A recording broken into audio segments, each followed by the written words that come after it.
Supreme কোর্টের নির্দেশে আসানসোল বিশেষ সিবিআই আদালতে আত্মসমর্পণ করতে এসেছিলেন অনুপ মাঝি ওরফে লালা। আসানসোল বিশেষ আদালতে শুনানির পর তাকে 10 লক্ষ টাকার ব্যক্তিগত বন্ডে জামিন দিয়েছেন বলে জানালেন লালার আইনজীবী অভিষেক মুখার্জি। মঙ্গলবার আসানসোল বিশেষ সিবিআই আদালতে আত্মসমর্পণ করতে হাজির হয় কয়লা পাচারকাণ্ডে মূল অভিযুক্ত অনুপ মাঝি ওরফে লালা। লালাকে নিজের গ্রামের বাড়িতে থাকতে হবে, তিনি কোথাও যেতে পারবেন না সহ কয়েকটি শর্ত সাপেক্ষে জামিন দেওয়া হয়েছে বলে জানান লালার আইনজীবী অভিষেক মুখার্জি।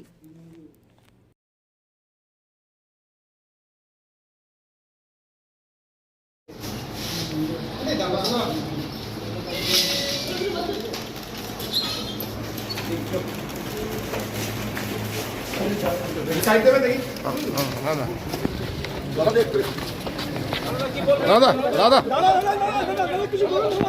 দাদা কিছু বলুন। দাদা দাদা মিটিং বেরো।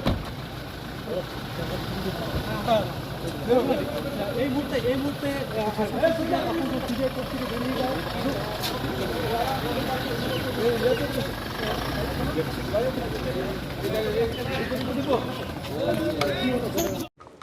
অনারেবল সুপ্রিম কোর্টের অর্ডারে আমরা আজকে অনুপ মাঝিকে কোর্টে সারেন্ডার করিয়েছিলাম।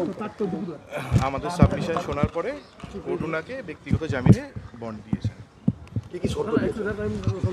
ওনাকে শর্ত দিয়েছেন যে উনি ওনার গ্রামের বাড়ি যে অ্যাড্রেসটা সেখান ছেড়ে উনি বেরোবেন না।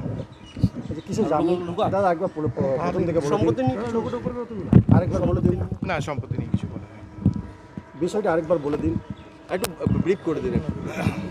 অনারেবল সুপ্রিম কোর্টের অর্ডারে আমরা আজকে অনুপ মাঝিকে অনারেবল কোর্টের কাছে সারেন্ডার করিয়েছিলাম।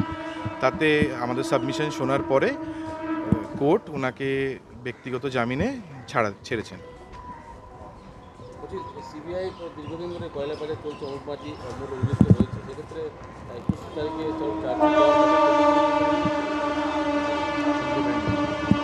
আজকে ট্রায়াল শুরু হবে, 21 তারিখে চার্জ। জজ সাহেবের একটা অর্ডার আছে যে 21 তারিখে চার্জ ফ্রেমিংয়ের জন্য একটা অর্ডার দেওয়া আছে। যেদিনকে আদালতে প্রয়োজন থাকবে অনুপ মাঝির সঙ্গে আদালতের, সেদিনকে আসবেন উনি। ওনাকে তো সেই শর্ত সাপেক্ষেই ওনাকে জামিন মঞ্জুর করা হয়েছে। জামিন আবেদন করা হয়েছে। আমার নামটা বলে দিন। জামিনের আবেদন করা হয়েছিল। আমার নামটা বলুন। অভিষেক মুখার্জি, অ্যাডভোকেট।